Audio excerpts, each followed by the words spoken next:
Mga kababayan, kung ang unang araw ng pag-atake sa Iran na nagresulta sa pagpaslang kay Supreme Leader Khamenei at sa mahigit 40 na matataas na opisyal ay isang kahanga-hangang panimula sa malaking dramang ito, ang ikalimang araw naman ng digmaan ay nagmarka ng ikalawang bugso ng tensyon. Isang mahalagang pulong ng 88 na matataas na kleriko ng Iran ang bigla na lang winasak ng alyansa ng US at Israel. Ang tiyak na pag-ataking ito ay may napakahalagang epekto na nagtulak sa rehimeng klerikal ng Iran sa isang matinding panloob na alitan. Paano nakuha ng alyansa ng US at Israel ang ganito katumpak at nakakatakot na impormasyon ng intelligence? Isang bahagi ng sikreto ang ibubunyag natin ngayon. 5 araw lamang matapos ang unang nakakagulat na pag-atake noong ika-28, nagmamadaling nag-organisa ang Iran ng isang emergency meeting upang iligtas ang kanilang sistema ng pamumuno. Ngunit ang mismong pagpupulong na ito ang naging pangalawang target, isang tiyak na pag-atake na gumulat sa buong mundo. Sa madaling araw ng ika-4, nagdaos ang gobyerno ng Iran ng isang lihim na emergency meeting sa Qom na itinuturing na isang banal na lugar sa Islam. Dinaluhan ito ng 88 na iskolar ng relihiyong Shia, nakilala rin bilang ang 88 na elders. Ang layunin ay magdaos ng halalan para matukoy ang kahalili ng kataas-taasang pinuno na si Khamenei na kamakailan lang ay pinaslang. Ang lihim na kumperensyang ito ay hindi ginanap sa Tehran kundi sa isang lumang gusali ng kapulungan sa lungsod. Inakala nilang ligtas na ito, ngunit hindi nila inaasahan na aatakehin sila ng alyansa ng US-Israel nang may nakakagulat na bilis at katumpakan. Bumagsak ang mga bomba mula sa langit, halos walang nakaligtas. Ang 88 na iskolar ng relihiyon ay pinaniniwala ang nasawi lahat. Ang buong gusali kung saan ginanap ang kumperensya ng mga eksperto ay ganap ding nawasak. Iniulat ito ng mga international media kabilang ang Jerusalem Post, New York Post, Iran Wire at Times of Israel. Ano ba ang papel ng kapulungan ng mga eksperto ng Iran? Dahil sa napakalawak na koleksyon ng mga banal na kasulatan ng Islam, may kagyat na pangangailangan para sa mga ekspertong may malalim na kaalaman dito. Ang mga ekspertong ito ay tinatawag na ulama na nangangahulugang mga iskolar ng batas ng Islam. Ang mga iskolar na ito ay kailangang mga mataas na ranggong klerikong Shia na umabot na sa antas ng Ayatollah. Ang mga miyembro ng kapulungan ng mga eksperto ay dapat lalaki, may malawak na kaalaman sa mga kasulatan ng Islam at may malalim ding pangunawa sa politika. Upang maging miyembro, kailangan nilang dumaan sa isang mahigpit na proseso ng pagsusuri ng Guardian Council para maging kwalipikadong kandidato. Pagkatapos, ang mga kandidatong ito ay dumadaan sa isang direktang halalan. Kapag nahalal, maglilingkod sila para sa isang 8 taong termino. Hindi lahat ng eksperto sa batas ng Islam ay kwalipikado. Dumadaan sila sa isang paunang pagsasala upang pumili ng isang grupo ng mga master. Mula sa mga master na ito, maghahalal sila ng isang kataas-taasang pinuno. Siya sana ang papalit kay Khamenei. Gayunpaman, binura ng alyansa ng US-Israel ang planong iyon sa isang iglap. At nangyari ito sa mismong sandali na isinasagawa ng Iran ang pinakamahalaga nitong gawain, ang paghalal ng bagong kataas-taasang pinuno. Ito ay isang malaking kahihiyan para sa kanila, kapwa sa aspetong relihiyoso at politikal. Ito ay isang malakas na dagok sa pagiging lehitimo ng sistemang teokratiko ng Islam. Ipinapahiwatig nito na hindi man lang kayang protektahan ng rehimen ang kinatawan ng Diyos bago pa man ang araw ng kanyang paghalili. Kahit pa sabay-sabay na humarap sa Diyos ang 88 na elders o hindi na makakalikom ang kapulungan ng mga eksperto ng sapat na miyembro sa maikling panahon at ang posisyon ng kataas-taasang pinuno ay nanganganib na mabakante ng matagal. Sa kasalukuyan, May tatlong malalaking puwersa sa Iran. Una, ang puwersang politikal na kinakatawan ng Pangulo. Pangalawa, ang puwersang militar, kabilang ang Islamic Revolutionary Guard Corps. At pangatlo, ang grupo ng mga klerikong Ayatollah. Dati, ang kataas-taasang pinuno ang nag-uugnay sa mga puwersang ito. Ngunit ngayon, patay na si Khamenei at ang mekanismo para sa pagpili ng kahalili ay ganap na nawasak. Ito ang nagtulak sa Iran sa isang magulong sitwasyon. Bawat paksyon ay nagnanais na umagaw ng kapangyarihan, lahat ay handang makipaglaban hanggang kamatayan. At hindi na natin kailangang maghintay ng matagal para masaksihan ang dramang ito. Pagkatapos bombahin ang kapulungan ng mga elders, binago agad ng pamahalaan ng sistema. Inanunsyo nilang magpapatuloy pa rin ang halalan, ngunit sa pamamagitan ng online remote voting. Pagkatapos, eksklusibong iniulat ng internasyonal na media ng Iran na sa ilalim ng presyon mula sa Revolutionary Guard, inihalal ng kapulungan ng mga eksperto ang anak ni Khamenei, si Mojtaba Khamenei, bilang susunod na kataas-taasang pinuno. Ito ay isang malaking palabas dahil ilang oras lamang matapos ang pag-atake sa 88 na elders, agad na inanunsyo ng Revolutionary Guard na isinagawa ang boto ng remote. Ibig sabihin nito, walang paraan ang publiko para i-verify ang pagkakakilanlan at kwalifikasyon ng bawat botante. Sino ang makakasiguro na ang kapulungan ng mga eksperto talaga ang bumoboto o may ibang puwersa na nagmamanipula sa likod ng mga eksena? Ang isang emergency na boto sa loob ng napakaikling panahon ay lubhang kahina-hinala. Malamang na nagsagawa ang Revolutionary Guard ng isang preemptive strike. Direkta nilang minanipula ang proseso o baka sila pa nga ang nag-orkestra ng pag-atake para tanggalin si Ali Larijani na itinuturing na posibleng kahalili ni Khamenei at siyang may kontrol sa gobyerno noong sumiklab ang mga protesta noong Enero. Isang ulat sa Iran International ang nagsabi na isang pansamantalang komite na binubuo ng 3 miyembro ang Pangulo, ang punong mahistrado at isang hurista mula sa Guardian Council ang pansamantalang hahawak sa mga tungkulin ng kataas-taasang pinuno. Kamakailan, nagkaroon ng pagpupulong ang komiteng ito. Gaya ng makikita natin sa larawang ito, natukoy ng mga netizen na ang lokasyon ng pulong ay sa basement ng isang ospital sa Oman. Hindi pa natin alam kung gaano kalawak ang kapangyarihan ng 3 taong komiteng ito at kung sinusuportahan ba nila ang mabilis at arbitraryong proseso ng pagboto na nabanggit. Pero kung hindi sila pinapayagang makialam, nasaan ang kanilang boses? Sa ngayon, nakikita natin na mayroong hindi bababa sa 3 paksyon na nag-aagawan sa kapangyarihan. Una, ang anak ni Khamenei, si Mojtaba, na may absolutong impluensya sa Revolutionary Guard. Pangalawa, si Ali Larijani, ang Secretary General ng National Security Council. At pangatlo, ang 3 taong komite na ating nabanggit. Kaya isang matinding panloob na labanan para sa kapangyarihan ang kasalukuyang nagaganap. Nasasaksihan natin ang isang makasaysayang pagbabago. Ang pagbagsak ng rehimeng teokratiko ng Islam ay isang napakalaking kaganapan na may malalim na epekto sa buong proseso ng kapayapaan sa gitnang silangan at sa pandaigdigang kaayusan. Sa loob lamang ng ilang araw, napuksa na ang Grand Ayatollah Khamenei. Ang kapulungan ng mga eksperto na may 88 na elders ay pinaniniwalaan ding nasawi lahat. Tila anumang mataas na antas ng pagpupulong sa Iran ay madaling matarget sa sandaling ito ay magsimula.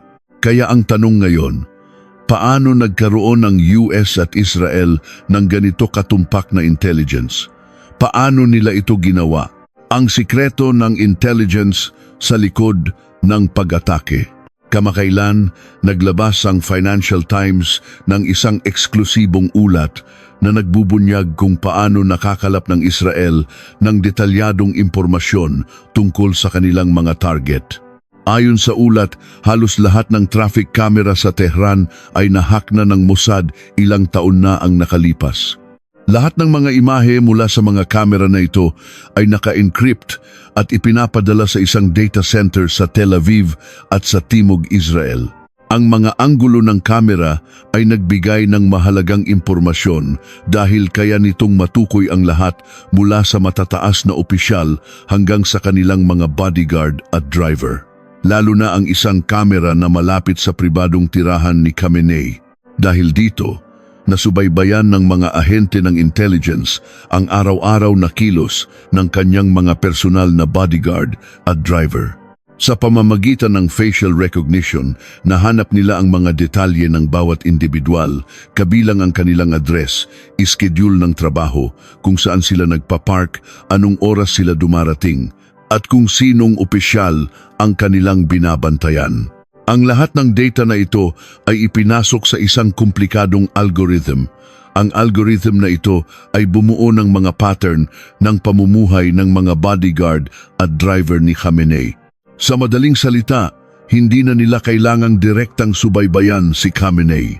Sapat na nasubaybayan ang kanyang mga bodyguard at driver para matukoy ang eksaktong lokasyon, oras at kung sino ang kanyang mga nakakatagpo.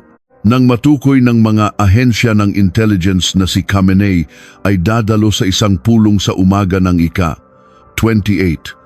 Nakita ng CIA at Mossad na ito ay isang pambihirang pagkakataon. Bukod dito, isang impormante rin ang nagkumpirma sa presensya ni Khamenei. Ito ang bumuo sa huling piraso ng puzzle na humantong sa desisyon na ilunsad ang pag-atake na alam na natin. Isinagawa ang pag-atake sa araw dahil naniniwala ang Iran na ang mga operasyon ng Administrasyong Trump ay karaniwang ginagawa sa gabi. Ngunit hindi nila inaasahan na kikilos ito ng hindi mahuhulaan. Isinaalang-alang din nila na Ramadan noon sa Israel. Ang Ramadan ay buwan ng pag-aayuno na nangangahulugang bawal kumain mula sa pagsikat hanggang sa paglubog ng araw. Para sa mga Israeli, ito ay araw ng pahinga. Sa araw na ito, hindi sila nagtatrabaho, hindi nanonood ng telebisyon at marami pang ibang ipinagbabawal. Dahil dito, nagpakalat sila ng maraming maling impormasyon na lumilikha ng impresyon na ang mga opisyal ng Israel ay nakabakasyon, kaya naging kampante si Khamenei na magdaos ng pulong sa umaga. Kasabay nito, nagsagawa ang militar ng US ng electronic jamming attacks para bulagin ang kakayahan ng Iran na mag-obserba, makipag-ugnayan at tumugon, na nagbigay daan para makapasok ang mga fighter jet ng Israel sa kanilang airspace. Pinahina nila ang mga signal ng cellphone malapit sa lokasyon ni Khamenei kung may nakapansin man ng kakaiba at sinubukang tumawag para mag-ulat, hindi makakakonekta ang tawag. Pagkatapos, 30 na precision-guided bombs ang tumama sa buong lugar ng pulong, sinira ang lahat ng gusali at pinatag ang buong lugar na agad na ikinamatay ni Khamenei kasama ang humigit kumulang 30 matataas na opisyal ng Iran. Ang pagpaslang na ito ay masasabing isang desisyong politikal na isinagawa gamit ang artificial intelligence. Kahit sa 12 araw na digmaan noong 2025 kung saan napatay ng mga airstrike ng Israel ang mahigit 100 nuclear scientist at matataas na opisyal, hindi pa rin nila nagawang paslangin si Khamenei. Sa pagkakataong ito, talagang kumilos na sila. Gayunpaman, ang mahalagang salik sa operasyon ay ang mataas na antas ng automation dahil ang mga surveillance camera ay gumagawa ng napakaraming imahe araw-araw, hindi kayang suriin lahat ng tao. Ang mga imaheng ito ay ipinasok sa isang sistema na lumilikha ng bilyon-bilyong data points. Pagkatapos ay isinama ito ng artificial intelligence upang bumuo ng mga pattern. Ang pag-simulate at pag-aanalisa ng data na dati inaabot ng ilang buwan ay magagawa na ngayon sa loob lamang ng ilang segundo.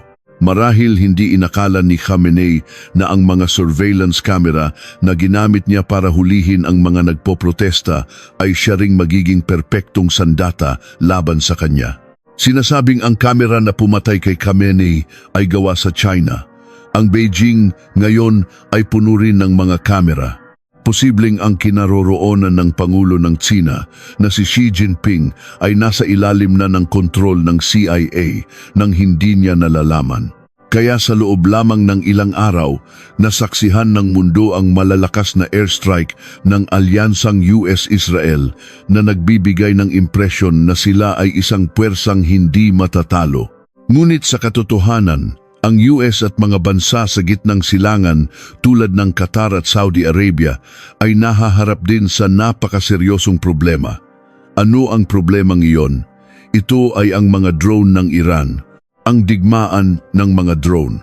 Alam natin na may kakayahan ang Iran na gumawa ng mga drone at marami pa rin silang iba't ibang uri nito. Nagsupply na sila ng 57,000 Shahed drones sa Russia sa digmaan sa Ukraine. Matapos ang mga pag-atake mula ika-28, gumanti ang Iran hindi lamang sa mga base at aircraft carrier ng US, kundi pati na rin sa mga kalapit na bansa tulad ng UAE, Saudi Arabia, Bahrain at Qatar. Nagpakawala ang Iran ng daan-daang ballistic missiles at libu-libong murang Shahed 136 suicide drones. Ayon sa opisyal na ulat ng US, naharang nila ang 541 na drone at 165 na missile. Ngunit marami pa ring nakalusot na nagdulot ng malaking pinsala sa mga pantalan, paliparan, data center, hotel at iba pang pasilidad sibil. Ang Shahed drone na ginagamit ng Iran ay nagkakahalaga lamang ng 20,000 hanggang 10,000 bawat isa. Madali itong gawin at i-deploy ng maramihan. Sa kabilang banda, karaniwang ginagamit ng Estados Unidos ang mga Patriot missile para sa depensa. Bawat Patriot missile ay nagkakahalaga ng 1 na milyon, ang patapatan na milyon. Isipin nyo, nagpakawala ang Iran ng drone na nagkakahalaga ng 1,2,000, habang ang US ay gumamit ng missile na nagkakahalaga ng 1,4 na milyon para pabagsakin ito. Pagkatapos, mayroon pang THAAD system para sa huling pagharang.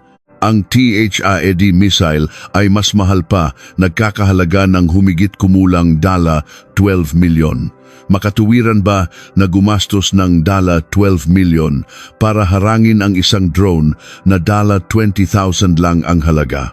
Katumbas ito ng paggastos ng nilong-nilong mula sa iyong bulsa para sirain ang nilong-linong ng kalaban.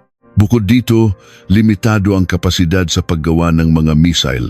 Ang kalaban ay maaaring gumawa ng 100 drone bawat buwan, habang ikaw ay nakakagawa lamang ng 6 hanggang 7 missile para harangin ang mga ito.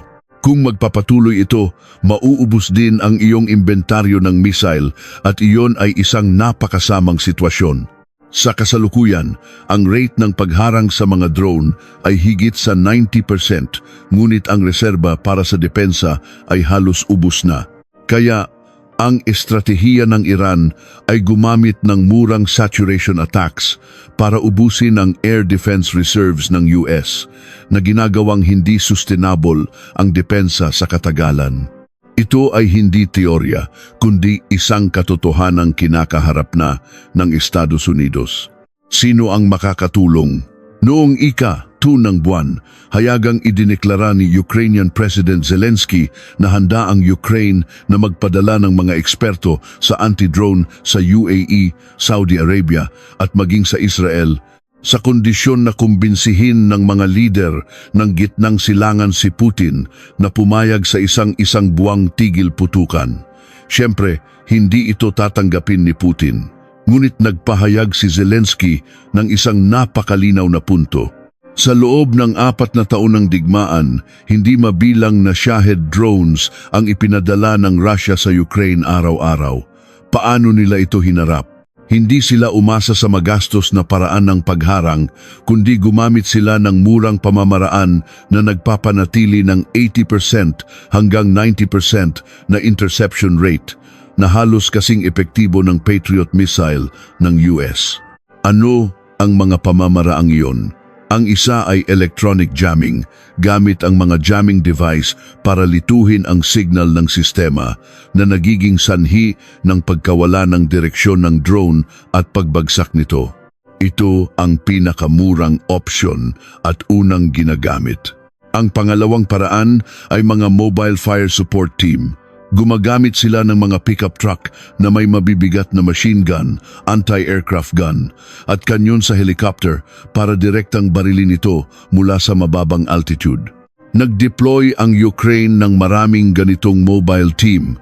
Kapag papalapit ang drone ng kalaban, hahabulin nila ito gamit ang pickup truck para pabagsakin. Ang pangatlong paraan ay ang paggamit ng mas murang drone na nagkakahalaga lamang ng ilang libong dolyar para umatake. Ito ang FPV drone. Aktibo nitong hinahanap ang Shahed. Kung dumaan ang Shahed, lilipad ang FPV at babanggain ang target. Pareho silang masisira.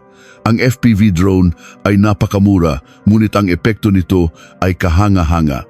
Kaya, hindi nagsasayang ang Ukraine ng mamahaling Patriot missiles sa mga drone. Inilalaan nila ang mga ito para sa pagharang ng mga tunay na ballistic missile. Para sa murang pain tulad ng Shahed, gumagamit sila ng mas murang paraan para labanan ito. Ang sistemang ito ang nagpahintulot sa Ukraine na makaligtas sa impyerno ng mga drone ng Russia. Ibig sabihin, pagkatapos ng 4 na taon ng digmaan, ang Ukraine ay naging bahagi na ng Europa na may napakalakas na puwersang militar. Patuloy na nag-innovate at nagpapahusay ng karanasan sa labanan ang kanilang hukbo. Ang ibang mga bansa ay kulang sa aspetong ito.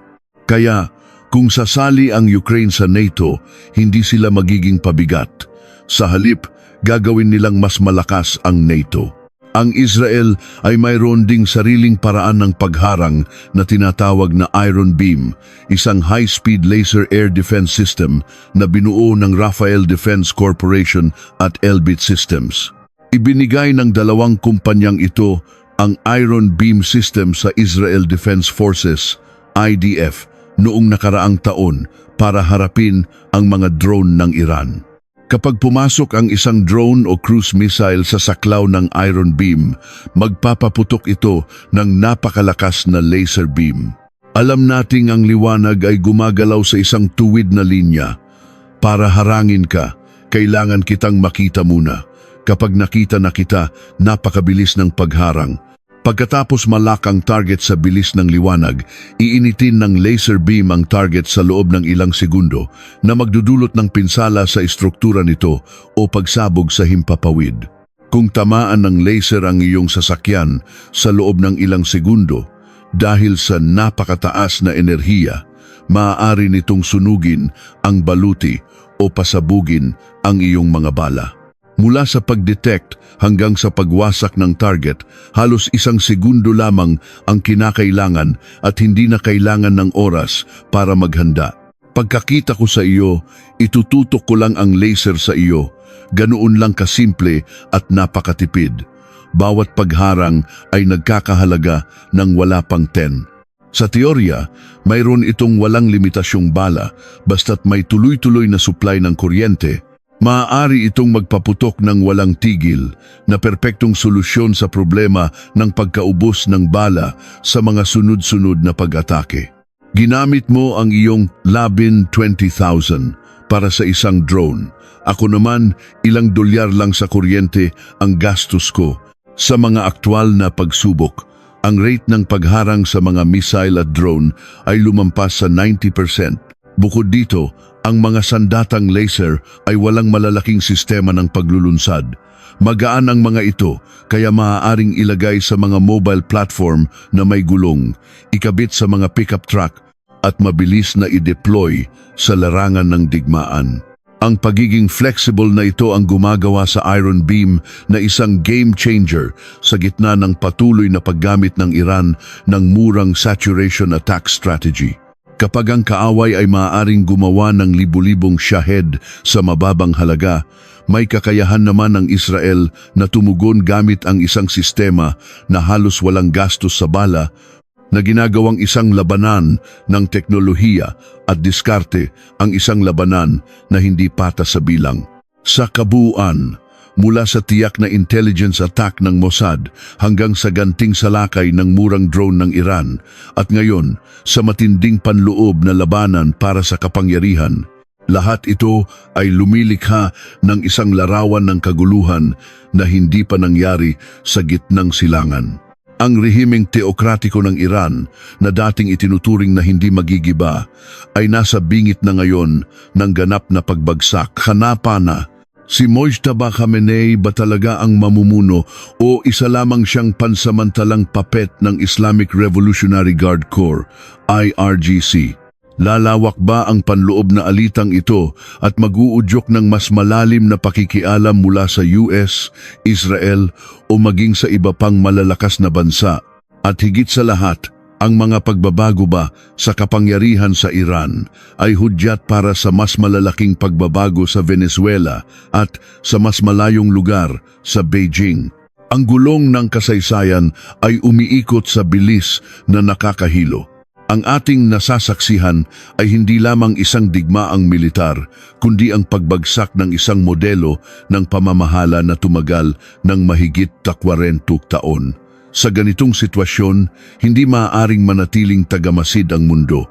Ang mga susunod na kaganapan sa Iran ay huhubog hindi lamang sa kinabukasan ng gitnang silangan, kundi pati na rin sa pandaigdigang kaayusan sa susunod na dekada.